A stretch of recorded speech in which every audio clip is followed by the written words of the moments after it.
Hey everyone, welcome back to the Roto Grinders Morning Grind podcast. I'm your host, Stevie TPFL. It's November. It's the 7th of November. It's 2016. One day until Election Day. It's Monday. Tomorrow is going to be bonkers, but we're here to talk some basketball. It's a 7-game slate. We're also, at the end of the pod, we're going to break down the cash lineup that we used against the listeners this week for the NFL Challenge. If you guys heard about that on Thursday, we'll be doing that each week. Siege is clapping because we are officially 1-0. We won 2 of the 3 matchups, so we'll break down that lineup. We'll talk a little bit of football when we get done talking basketball. But before we get into that, huge congrats to my co-host, Siege, taking down a King of the Beach qualifier this weekend. Yeah, thanks, Stevie. This was probably like the craziest week of DFS I've ever played. Like at 4:30 Eastern, I was literally down 95%. Like I was winning 5% of my money back. My mom called me at the bar. And I literally was just like, Mom, I can't talk to you. This is the worst week ever. Shut up. And I hung up on her. And like, cause she was in the 3,500 queue and her team wasn't doing so hot. So she was trying to vent and I was just in a worse mood than her. And then as soon as I hung up, just like everything happened. Like Melvin Gordon went completely ham. Like all my guys started catching touchdowns. One thing led to another. And then suddenly it just turned to a massive week. Like in the next hour, it was Chargers D, 2 defensive touchdowns. Just it all went nuts. I've never experienced anything like that before. Yeah, man. It was a really interesting week. Like I felt like I was on the right plays and just didn't have the right combos this week. Ended up having a down week, but NASCAR always in the clutch for me. And cleaned up in NASCAR again this week. So I'm happy. I can move on. You finished the number 1 player of the slate, Stevie. Like we don't disagree often. And when you're this wrong, I've just got to make fun of you a little bit. Like, no, I was way wrong. Like, I'm not going to say that I wasn't wrong on Melvin Gordon. I was wrong. I was wrong on Jay Ajayi. Like, I'm repping my Dolphins jersey still, and like I watched that game and I watched Melvin Gordon and both of those. Landry is dead, man. Oh, that's one of the guys that just like killed me from like I had like so many outs to win all the money and just Jarvis Landry was just drawing dead from the moment I ever rostered the guy. We'll talk about that, I guess, later. Yeah, we'll chat about football. Like I do want to give you shout outs for mentioning Melvin Gordon. You also mentioned the San Diego defense again this week, and they went bonkers. So it was a good week for Team Steege. I still got my Kenny Britt touchdown. Do I get anything for that? I still got my I played a lot of Kenny Britt on that recommendation, and that's like the one. Like I told you, like everything went great in the second half, like getting that BS Kenny Britt touchdown. Now if Lance Kendrick could just hold on to the freaking football. Oh. That's one of the worst drops I've seen all year. It was brutal. Oh, man. And then I moved to a lot of Diggs exposure on DraftKings later in the week. So I was happy with that too. Man, that worked out. What did you get, like 22 on DK? I had no Diggs at all. So like, what was he, 22? I don't know. He had like 13 catches. That's a solid floor before you had the yards. So for sure. That is 13 catches is very good. If I had known he would do that, I would have played him on every team. All right, before we get into the slate and talk basketball, let's talk about our sponsors and friends over at Rosters.com. If you guys haven't signed up for Rosters.com, use promo code GRINDERS. That way you guys get incentives here at Roto Grinders. They have a ton of basketball, a ton of football, a ton of stuff going on at Rosters.com, so check them out. We'll have value plays here after we break down the 7 games, looking for that 3X value play. It's kind of what I've kind of figured out for basketball over there. You want that 3X to 3.5X type value over there. So we'll talk about that here when we get done. But let's get into the slate. And it's a really interesting slate. And we're going to start with one of the more interesting games and the lowest total on the board. We have Utah at Philadelphia, 192 total. Utah's favored by 7.5 in this game. The injury news is Boris Diaw is already out. Thompson from Philadelphia is questionable. He has an ankle sprain. He missed practice on Sunday. We'll have to pay attention to that. And over the weekend, Gordon Hayward came back, and not too bad. I have so much interest in this game for a 192 total, and it's for kind of a weird reason. I think this game's going to stay close because Utah doesn't play fast. And if I can get 4 quarters of Utah against Philadelphia, I'm kind of interested. Like George Hill on DraftKings, he's shooting guard eligible, 6,500 is just a play that I have to consider. Even where he's point guard eligible, I love George Hill. He's been crushing all year in this offense. And like even Hayward came back last game, but like and he shot the ball well. Like not well, but he took 17 shots, 14 free throws, and it didn't seem to affect George Hill one bit. He had had 13 points. Just the assists were down, but that's just San Antonio only played 28 minutes. Like against Philadelphia, where there's more steals and more blocks, George Hill, I think people are going to look at that box score and be scared, and I'm just going to jump on him. Yeah, the one thing that we've seen in the game on Sunday, looking back at it, Gordon Hayward came back, didn't really affect George Hill at all. And actually, George Hill had his highest assist total of the year with Hayward back. He had 44 DK points. So he had not the right box score. Sorry, go ahead. Yeah, he had a really good game. Rodney Hood had a really good game. The guy it affected was Joe Johnson. Does not shock me whatsoever. You're shocked that Joe Johnson's not good at basketball? Oh, man. We never could have seen that one coming. The one thing that I want to note here, like, we like bigs against Philadelphia, but, like, Favors has been nowhere to be existent this year. That price on DraftKings, though, is tempting me. Oh, he's really tempting. He's under $6K on FanDuel, too. I don't know if I'm going to pull that trigger, but I have a feeling my model is going to just tell me to play all the Derek Favors, and I'm going to have to manually tell it no because, man, that price for a guy of this talent is just Yeah, I like the George Hill call. He's still $6K on FanDuel. That makes him an instant value over there. He's a guy that makes him a lot is what it makes him. Yeah.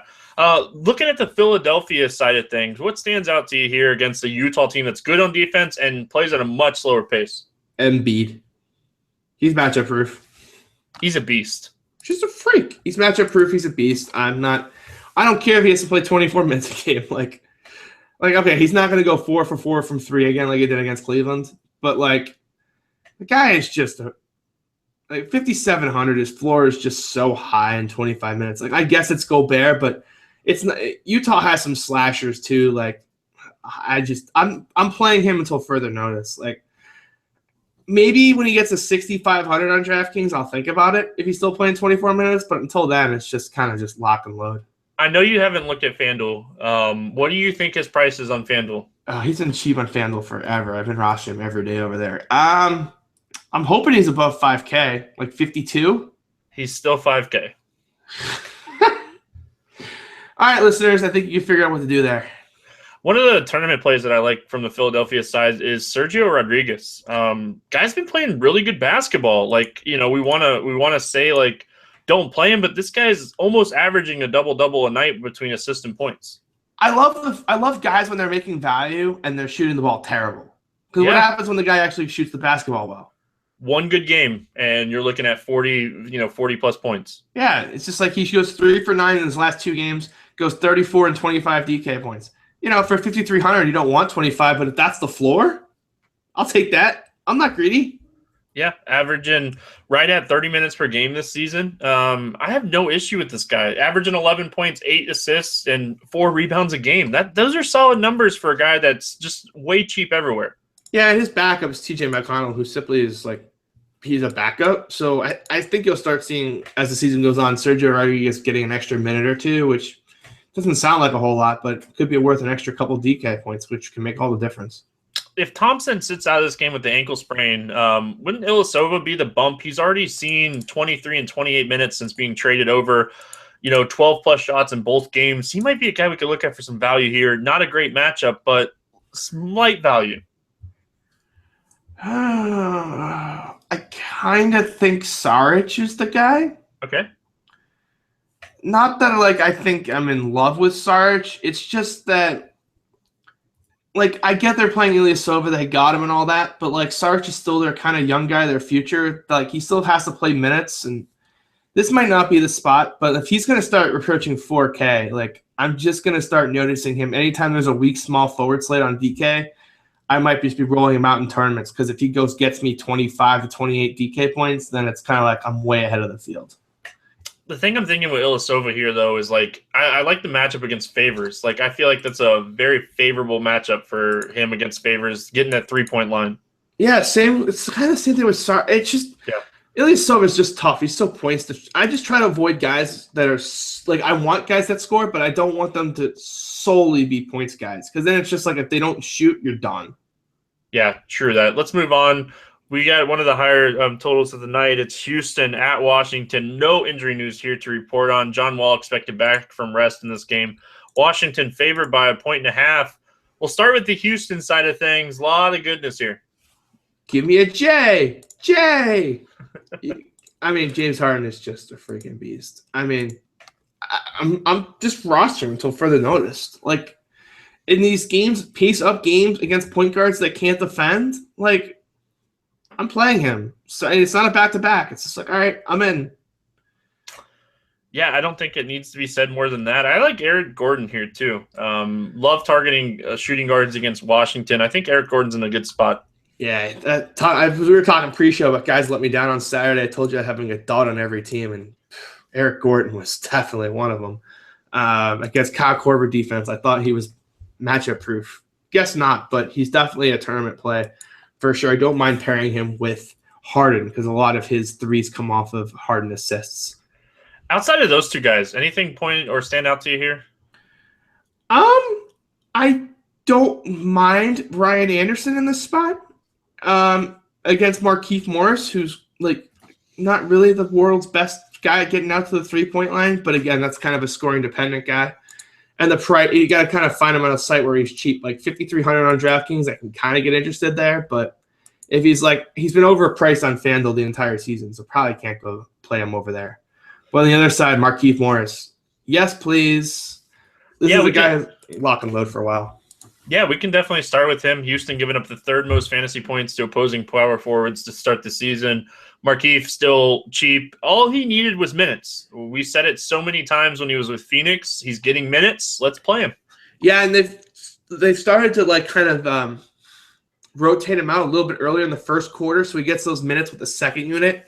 And since the two games they've done that, his shot attempts 13 and 16. Just for reference, the 2 games prior was 7 and 8.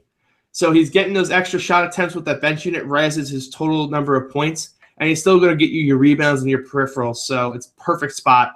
He's small forward eligible. He's only 5,900 on DraftKings, lock and load. I assume he's probably the similar price on FanDuel. Have to use him at power forward, but I still would be willing to do that.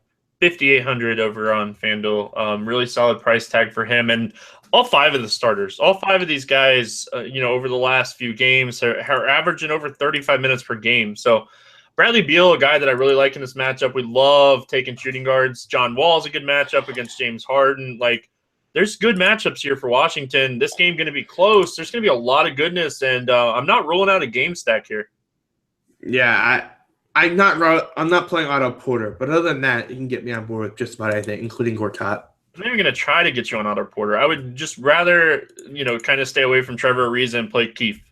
If I lose because of Otto Porter, so be it. Like, that's just he goes in the DeMar DeRozan bin. I take a day off, by the way, and apparently DeMar DeRozan finally busted. Of course. It had to happen today, right? Sunday? It happened on Sunday. Because it's not like we've been fading him every single slate the entire season or something. Of course. Because we have time against the Kings, the boot. Oh, man. I'm so mad. He went 7 for 20. He got 32 FanDuel points, which for his 8,800 salary. The hot streak's over, boys. The hot streak's over. Gortat, I think we can mention Gortat too. He's playing a ton of minutes, and this is a good matchup for him. Yeah, I think it's a fine spot for Gortat. Like I think basically, if you're in the starting lineups and your name's not Otto Porter, I'm going to have interest in you. All right, let's move on. We have Indy at Charlotte. We have a 208 total in this game. Charlotte favored by 4. There's a couple things here that we want to note for injury news. Marvin Williams is dealing with a sickness. He's questionable in this game. And Roy Hibbert's already been ruled out for this game. We'll start with the Indy side. Do you have any interest in any of these guys? Yes, I'm on the Jeff Teague train for as long as Jeff Teague is underpriced. And, of course, I just X'd out of my NBA tab. Standard. I'm not sure. Let me pull them up real quick. Jeff Teague is 6,000 on DraftKings. Yeah, I'm just going to roll him out. Like, we know Kemba's a bad defender. I don't care what the red number on DraftKings tells me. I mean, his minutes have been the biggest concern, but, like, he finally shot the ball well last game against Chicago, and that game was just kind of a funky game flow. I think this game against Charlotte's going to be really close. He'll play 34, 35 minutes, and I love Jeff Teague in this spot against Kemba Walker defense. I can't get enough of him. So do you think Batum guards Paul George and it flip-flops both ways here? We'll see both those guys guard each other on both sides. I think Gilchrist might guard George. I think they'll try to put Batum on Ellis and kind of save him for the offensive end because he's been kind of like their second best scorer lately. And they've had a little more success when he's been a little more rested to play on the offensive end. So I think they'll use MKG on Paul George. Not sure that's going to work, but I think that's the first place they're going to try. Any interest in Ellis or George here? I just can't pay up for small forwards on DraftKings right now. It's just the way the site is, just as they calibrate to the new multiplayer eligibility, they're not there yet, and I'm just going to play power forwards and shooting guards until they figure it out. So it would be a FanDuel only play, and it would be it's not a guy I'm seeking, but if my roster construction just ended up where I could pay up at small forward, he'd be on the short list. Miles Turner, Thaddeus Young, their minutes have been down lately. That worries me a little bit. Turner, he's a freak, and in good matchups, it's tough to fade him, but I don't know if I can play him here. Yeah, it was a blowout against Milwaukee, and it was a freaky game against Chicago where they were up a ton, and then they kind of had to come back in late. Like, I wouldn't panic. I think it's fine, but I wouldn't be running to play them either. But I wouldn't fade them because of minutes. That's for sure. One guy that want to mention here is a tournament flyer. CJ Miles is seeing a really uptick in minutes, and he's seeing an uptick in shot attempts. He's the lead scorer on the bench for these guys, and when he's getting that 22 to 25 minutes, he could put up fantasy points. When Stuckey's out, Miles isn't always in play, especially on these kind of shorter 7-game slates. I don't mind that call one bit. We'll switch over to the Charlotte side. Obviously, we need to get the news on Marvin Williams because that could open up a lot of value for Kaminsky. Spencer Hawes. Marvin Williams might just be sick because he shot 2 for 13 against Brooklyn and just killed a lot of chalk. And man, those shots were wide open too. Like, I have people being like, "Oh, Marvin Williams is a bad play." I'm just like, those shots were just like, he should have gone 10 for 13 and put up 30. And they were all open. Just, he was probably starting to feel sick, to be honest, at that point, because they were just too open. Kaminsky, Spencer Hawes are options. Cody Zeller even is an option. Just, you got to see what the news is there. I don't want to roster any of them, but again, I want James Harden. I want some stars we're going to talk about later, so I might have to make some tough decisions to get him in. I like MKG. Obviously in play on FanDuel where you have to play a small forward. You've already mentioned, we can play Markieff Morris on DraftKings at small forward, so it opens up a lot. There's shooting guards that you can play at small forward, but on FanDuel where you have to have 2 small forwards, we're continuing to get MKG at 5,600 on FanDuel. I like him a lot there. Yeah, that definitely a FanDuel only type play because there's just no way I'm not rostering Markieff on DraftKings. Any interest in Kemba or Batu? I think we're paying down or paying up, right? They're just kind of in that in-between spot. Yeah, at Batum's price range, for example, I would just play George Hill. So not really for me. All right, let's move on. We have Miami at Oklahoma City. We have a 203.5 total in this game. Oklahoma City favored by 6. The only injury news here is Josh Richardson. The coach came out and said, not going to put out an actual restriction, but I'm not going to play him a ton of minutes. We're not playing him. It doesn't matter. Just wanted to point that out that he is back. And he matters, though. He does. He hurts Tyler Johnson. If I had any security that this guy was going to play 30 minutes, I would just lock and load him at shooting guard on DraftKings. But it's just, I have no idea. There's going to be a random game where he randomly starts playing 23 minutes, and it's just against Oladipo and playing backup point against Westbrook, or I don't even know who that. I can't remember the guy's name they're rolling out there as backup point guard. Some international they brought in. He'd be a great spot. He's been taking a lot of shot attempts, but with the threat of him taking 5 to 6 minutes away from Tyler Johnson, it's tough to do it. He actually took a ton of minutes away from Waiters. That's the guy that took the big hit. Yeah, that might that's one game, but I just don't know if that's going to be the way moving forward. It could start spreading itself out. Waiters had a really bad shooting night that game too, so that could be an effect. Tyler Johnson was 5 for 10, so that could have had an effect. It just makes the situation a lot tougher to kind of predict.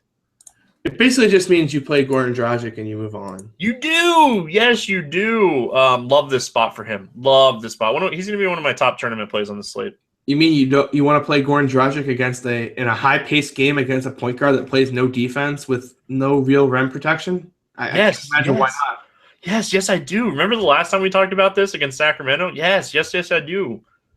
For those of you who aren't realizing, I was being very sarcastic there. Yeah, I hope people realize that. Just making sure, because you sounded so serious, they might not have caught on. So I'm just for the listeners, making sure they catch on that I love Dragic here.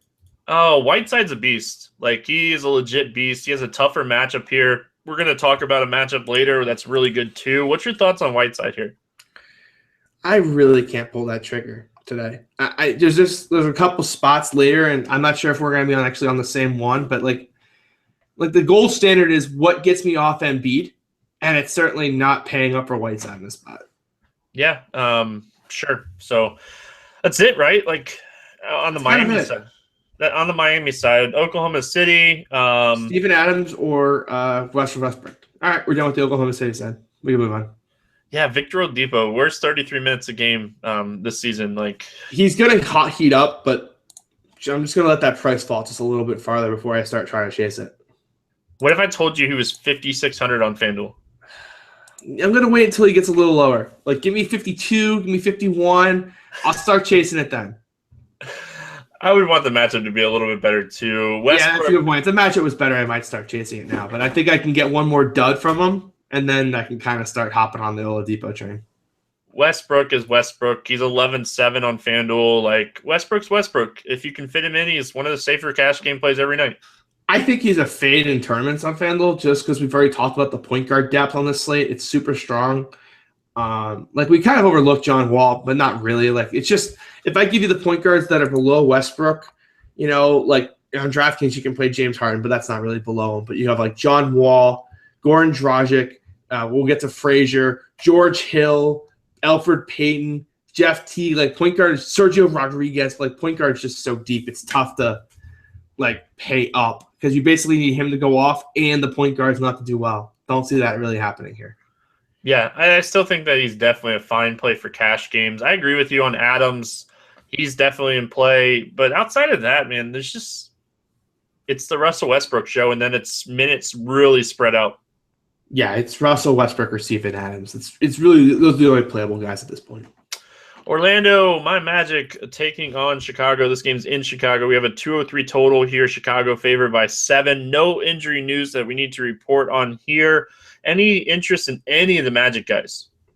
Elfrid Payton against Rajon Rondo defense in the everyone hates you spot. He done it really bad this weekend, right? Man, brutal dud. Just a brutal dud. I'm going to let it go and just move on to the next game. The price is down. It's Rajon Rondo defense. It's a high total, and just kind of hope people stay off because he's still going to be fine. He does this a few times a year, and it's kind of if you roster it out for Payton, you know that's in the range of outcomes. Any interest in Fournier, Gordon, any of these guys? I have a little interest in Fournier against Wade, but I'm not playing Aaron Gordon against Butler. Like, I can't think of a worse spot to play Aaron Gordon than against a big physical guy. Like, I mean, I know he's got a size differential, but going up against Jimmy Butler, not the way I would attempt to do that. Vooch, though, against Robin Lopez or whatever they're going to try to throw at center, you can get me on that train for 6,300. I just worry about the minutes, man.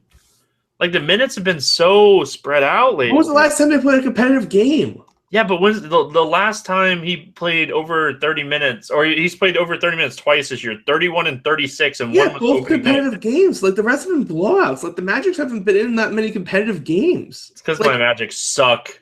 So. I know, but it's Chicago. Like, this is the one spot that, like, they'll be competitive. And, like, when they're competitive, you can see it's like it's not – even in these limited minutes, it's not like Vooch has been the problem. No, I hate that – I just hate that they don't play him and they're playing Biyombo. Anyway. It's Ibaka. It's Ibaka. That stupid trade. If they didn't trade for Ibaka, this team would be so much simpler to figure out. Like, Ibaka's hashtag not good. Hashtag dumb trade. Chicago side of things here. Gibson, right? Like, Gibson's the one guy we can look at. I knew you were going to say Gibson. I knew you'd be on Gibson. Do you want to guess? Hold on. I want you to guess. Because I looked this up before we got started. I want you to guess how many rebounds per game the Magic's front court are giving up to power forwards and centers. I'm sure it's a gazillion. It's a realistic number. 14. 30 rebounds per game to power forwards and centers. Like, I'm not opposed to the position. I think you just have the wrong guy. Like, okay, so sell me. I just think Mirotic is the play here. You got fours on whoever the Magic are rolling out the four, unless they've tried to roll out Jeff Green at the four, which they've really not shown a willingness to do because, again, they traded for Ibaka. Like, there's none of those guys can go up to the three-point line, and it's basically just going to be Mirotic just standing out there shooting threes. And it's like if he makes them, he's going to go bonkers. If he misses, he's going to be just average. The upside on Mirotic is high, and then you talk about free rebounds on the other side. Now you can get to like 24 and 10 and just be a guy you have to win a tournament. But again, if he shoots terribly, he'll play like 13 minutes like he did his last game. So, it's a boom bust. So what you're saying is Gibson's okay where he's cheap on sites for cash games, but the upside play here is Mirotic. Yeah. I could see 50 plus if it all goes right. Like if he just starts making shots, the Magic don't have really an answer to it. Yeah, I don't disagree. Any interest in Jimmy Butler or Dwayne Wade? Their price just, gosh. It would kind of be as if they're a last guy to fill in. I don't hate them. I don't like them. It would kind of be maybe if I want to play a Magic stack and I kind of go the other. I kind of want to game stack the game because a total of 203 is kind of sneaky. But that's kind of the only way I could see that happening. All right, let's move on. We have Detroit heading to LA to take on the Clippers. Interesting game here. It is a 197.5 total. Clippers are favored by 8.5. No injury news that we need to report on here. We'll start with the Detroit side. Anything stand out to you here? I have no interest in this game. I just, you got to sell me on anything here. It's just like, I see a lot of fine plays, but just given the slate that we're talking about, it's just like I don't feel in love or a need to play any of these guys. Yeah, I don't even think this is a KCP slate. See, I'm glad you said that because, against JJ Redick, I can see myself trying to talk myself into that. It's the thing that, I like KCP against guys that can't defend the three-point line. Redick can actually do that, and I like KCP in up-paced games, and this game is not that. Yeah, I just Drummond against Jordan could kind of work, but again, this isn't really a slate that you really want to pay up at center for. So it's I just don't feel in love with it.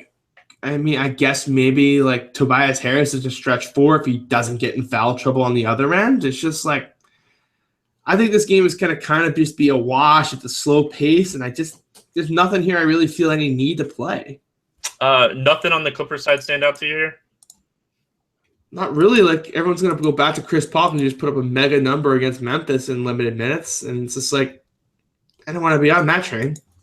The guy that I love here, I'm going to be a guy that I look at in tournaments a lot. It was the other center that I wanted to mention is DeAndre Jordan. 30 minutes against Drummond. Sign me up, please. If the guy could shoot. I think Blake Griffin at 8K is almost the guy I want to play, but the guy just has flashed no upside so far. So it's just man.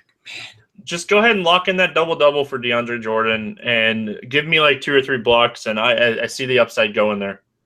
Yeah, I don't hate it. Again, though, I just would rather play Embiid. No, I would too, but you're gonna. No, and I feel that's the decision though. If our listeners are really 1 or 2 lineups, it's you want to play DeAndre Jordan, you want Joel Embiid on your team. I'm playing Embiid.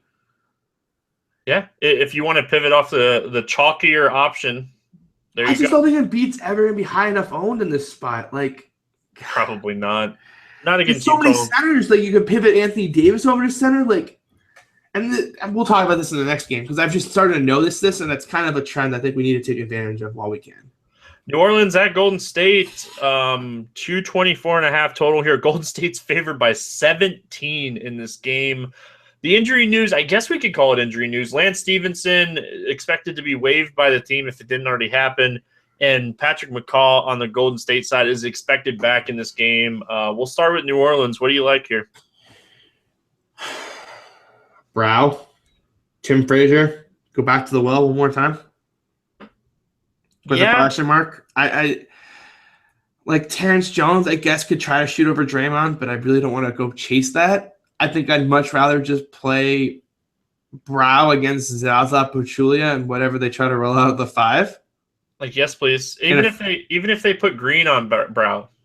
Yeah, they don't have an answer to Brow.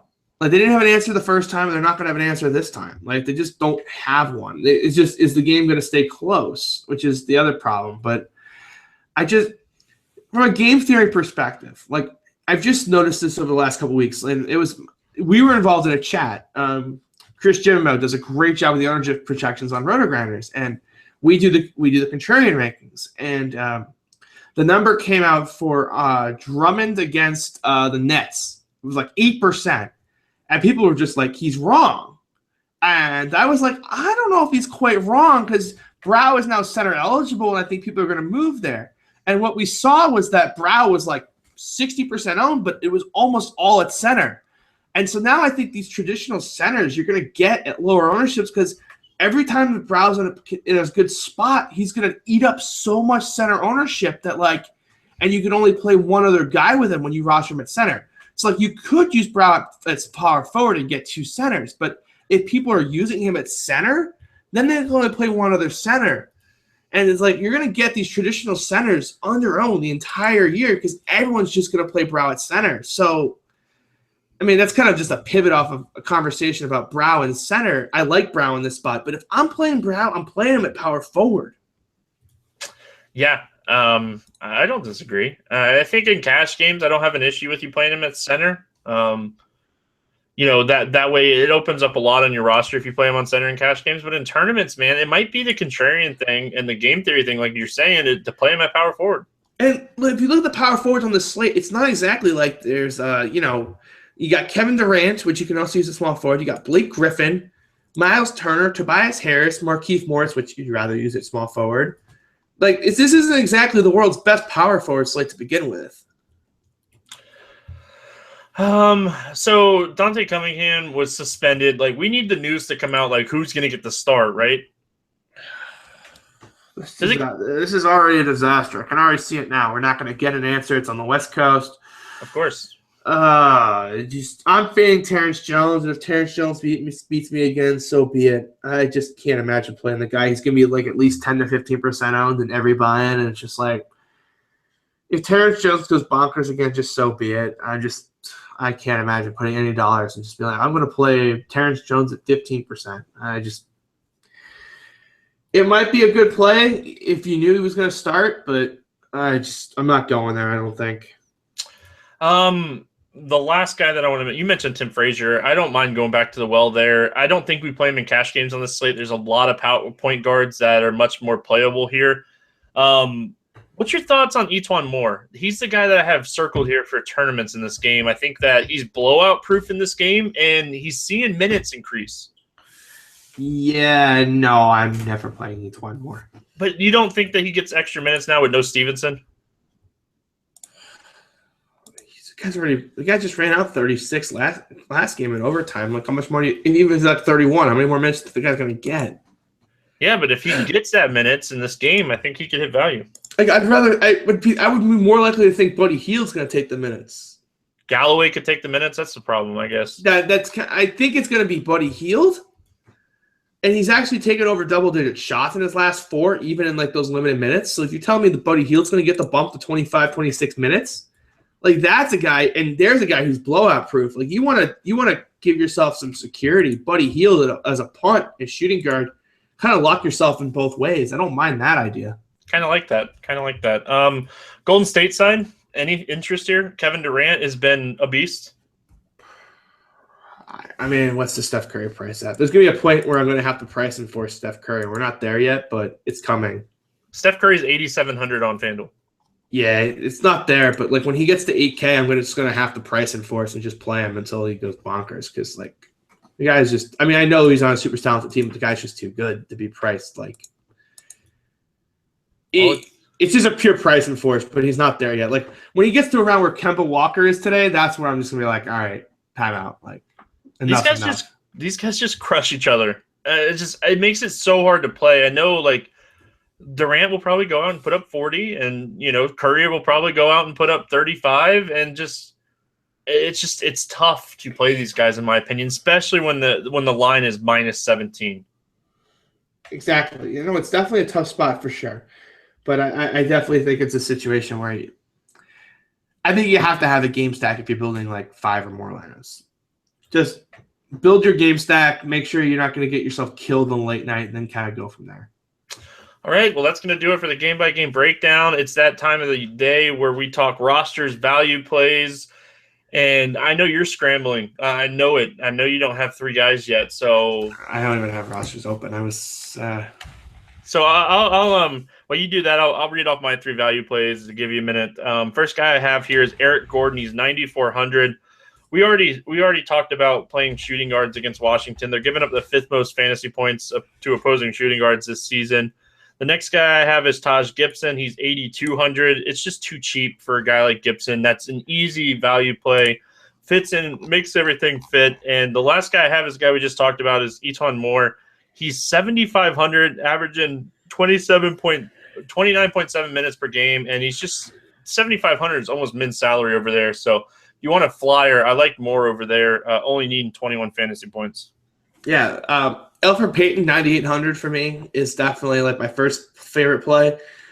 George Hill, 9,400. I already mentioned I love him. And then Okafor is 9,300. He's priced the same as Gortat. Like, that's just not acceptable. All right. Well, that was quick. And actually, Markieff Morris, 9,100 if you want another one. All right, quick and easy. I like it. So, all right, we promised to talk a little football. We're not going to spend a lot of time on football. You actually had a great weekend, which we talked about. But let's break down the cash lineup that me and you made Saturday night. Like, probably if we had talked Sunday morning, I had a really busy Sunday morning. If we would have talked Sunday morning, we might have talked about moving off of one or 2 of these guys, but who knows? Got the job done. We scored 146.52. We started with Colin Kaepernick at quarterback. Me and you talked about it, and we wanted Green Bay exposure, and we got that with Devontae Adams and Ty Montgomery. Obviously, that was just frustrating, but 27.22 points out of Colin Kaepernick in a matchup with the Saints. Me and you talked about it on the pod. That was one of our favorite games to pivot off of Indy Green Bay, and we nailed that. It was just really hard to get exposure to San Fran. I mean, until the Harris news came out, which I don't think I would have gone there in cash. Like, this was the only way to get yourself exposure. So I felt like, now obviously the Cobb news kind of like threw our plan into a wrinkle. We thought we were locking up probably like 75% of the targets this way, but I don't know. It worked out, I guess, in the end. But yeah, Kaepernick did a really good job throwing the football. The Saints defense is just that bad.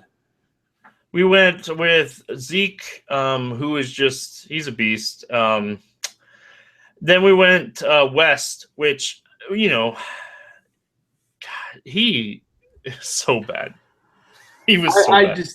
God, if you followed me on Twitter, I was just all day. It was just like the South Palantonio report came out where they're like, oh, I don't know if Ryan Mathews is going to see the field at all. And I was just like, man, if I can move Darren Sproles from like 50% market share to 75% market share. Like, remind me why I'm not playing him over Charkandrick West. And then I see the report that Niall Davis is taking rushes with the first team. I'm like, all right, so he's going to get 6 or 7 carries. I almost global exported off of all my West. Like, I had it locked to go, ready to go with 30 seconds to go. I just couldn't pull the trigger. But yeah, that was I just had a bad feeling about that. Like, as all the news came out Sunday morning, I was like, this is a bad idea. But that happens sometimes. Like, you think a guy's in a good spot all week, and then you kind of look at the whole, like, as you get the news Sunday morning, you look at the big picture, and you're just kind of like, why am I playing this guy over low-owned Theo, low-owned Ingram, low-owned, like, all these other options? Like, why am I doing this again?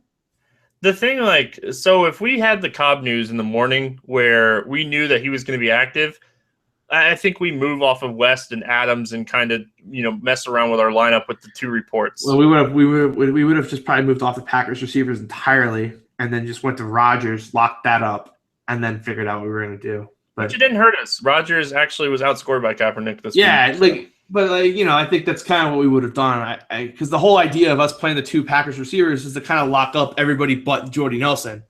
And when Cobb kind of came in, that kind of ruined the play. Although he didn't play many snaps, so. I don't know. We kind of got lucky, but it was kind of just a weird cash week. The way we did it, it kind of put us in an awkward spot. T.Y. Hilton was the guy that I wanted on the other side, and just a lackluster game from T.Y. Hilton. Like 82 yards, 6 catches, 14 points, but Outside of like Odell Beckham, wide receiver was kind of average this week. Yeah, it kind of just was a position that you just really didn't. You had to fade a dud. No one kind of went off, so you kind of just needed to make sure you didn't have a dud there, and you kind of were all right. You had to make sure you didn't have our boy Jarvis Landry. Like we mentioned, we went Devontae Adams, Ty Montgomery at wide receiver with T.Y. Hilton. At tight end, hey, Siege, Antonio Gates has upside. Oh, what did he end up with exactly? He ended up with 18.5. He was 3K. Yeah, but what was his stat line? What was his stat line? 6X. What was his damn stat line? He had 5 catches, 75 yards, and a touchdown. So he did nothing after the first 8 minutes of the game. Listen, you remember you told me he didn't have upside. He went 6X.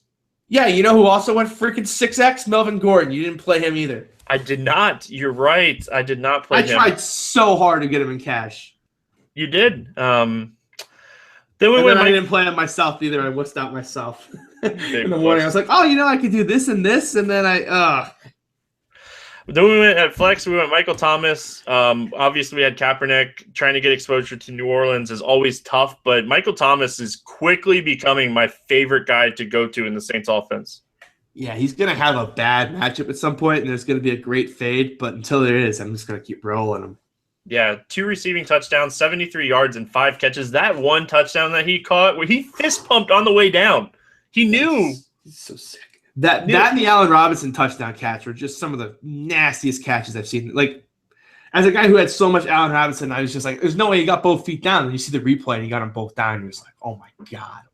Imagine if this guy had a competent quarterback. Jesus. Then we went Minnesota defense. It was pretty obvious we didn't love defense this week. They really didn't do anything. Detroit trying to get the Chargers again, didn't get lucky. That didn't get it. Granted, I got bailed out by the defensive touchdowns, but you know what? Mariota having to throw the ball vertical is turnover prone. He has to try to do that consistently. I wanted the Chiefs, and they were the chalk, and they did really well. So, but I knew Allen Robinson was going to do fine. Like it's like what was it? 4 turnovers by they put up points, and Ivory fumbled at the 1 yard line. That was like what, a 5-point swing.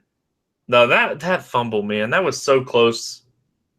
Just throw the ball to Allen Robinson. The funny thing is, right before that, he's yelling at the sidelines of the coach, like, get me in the damn game, and then Ivory fumbles the ball at the 1. And I was just like, Karma, bitch. I was thinking the same thing. I was like, man, this is what you get from us throwing 3 lobs to Allen Robinson. He'll catch one of them every time. So that's going to do it. That was our lineup that we put together, working together last night, Saturday night, and it came out okay. Like I said, we want to know against the listeners. Come on, listeners, you got to step it up. And we'll change the question up for this Thursday. We'll have something new for the RGMG hashtag, and congrats to the guy that beat us. Butler J85 or something. Hold on, 81, I think. Yeah, I'm pulling it back up. Butter JC81, something like that, yeah. Luckily, I sent you the picture so I can just pull up my text messages to Siege. Butter JC81, congrats for taking us down. You put up a 156 to our 146. Congrats, man. You took us down. But we still overall got the win, and that's all that matters to me. Win is a win. Yeah, no, for sure. You play to win the game, and we successfully completed that mission. Any final thoughts on the football before we get out of here? I mean, our podcast, like, we are just like, I feel like we're like a bubble at this point. Like, every episode we somehow beat each other. Like, we just make the episodes better. Like, we're due for just a week where we're just completely off on that podcast because it's like that we have nowhere to go almost. Like, we just keep nailing play after play after play. Like, the bubble's going to burst. Like, we're going to have a bad week at some point. I'm really glad that I talked you off Lee. Really glad that I talked you off Lee. But I'm really mad at myself that I didn't let you talk me into Gordon. I mean, it was not just Wednesday. It was Thursday. And then the article came out. There's a Bleacher Report article that came out like Thursday. Like, if there was any doubt I was playing Melvin Gordon after I read that Bleacher Report article, I was like, yeah, we are all in. Yeah, for sure. But that's going to wrap it up. The Roto Grinders League 6-man, you were actually in my 6-man this week. Just click on that. And just did you end up with Melvin Gordon by some fluke? No, just accept your beating. That's all I'm going to say. Did you end up with Melvin Gordon, yes or no? No. Oh, then I'll definitely accept my beating. I did have Mark Ingram though. Oh, you drafted Mark Ingram in a 6-man, man. Whew. And Julio Jones and Mike Evans and Kaepernick. That's sick. Honestly, though, I'm finally on the board. Like, if you watch the Draft Live show, I've been on the snide for a while. I finally got myself on the board. Actually, I probably should make sure, but I'm pretty sure I got myself on the board. It's in the 3-man, so I'm off the schneid. I was really worried that I was going to go the whole year without a win in the 3-man, so that's good at least. Got that monkey off my back. Oh, good to hear that. All right, guys. Well, I hope you guys enjoyed the game-by-game basketball breakdown. Hope you enjoyed us knocking down our lineup. That's going to do it here for the Morning Grind podcast. If you're playing basketball, always make sure you head on over to the marketplace. Check out the Siege package. It's a tournament package. Has a lot of goodness in it. It's been crushing from what I've heard. Yeah, the first couple of days were a little rough. We had a rough first 2 or 3 days, but it's been really going really well since then. So we adjusted. We made the appropriate adjustments, and it's been going good. I feel good about this week too. I think there's some good spots coming up on the schedule. All right, that's going to give you a DK model, a FanDuel model. It's going to give you tournament rankings for FanDuel and DraftKings and a chat. So if you have any questions when you're building your lineups, Siege pops in there and answers those questions. So make sure you guys check that out. That's going to do it here. So good luck in your basketball contest tonight. If you're playing the Monday, Thursday slate, good luck in that for football, and we'll see you again tomorrow.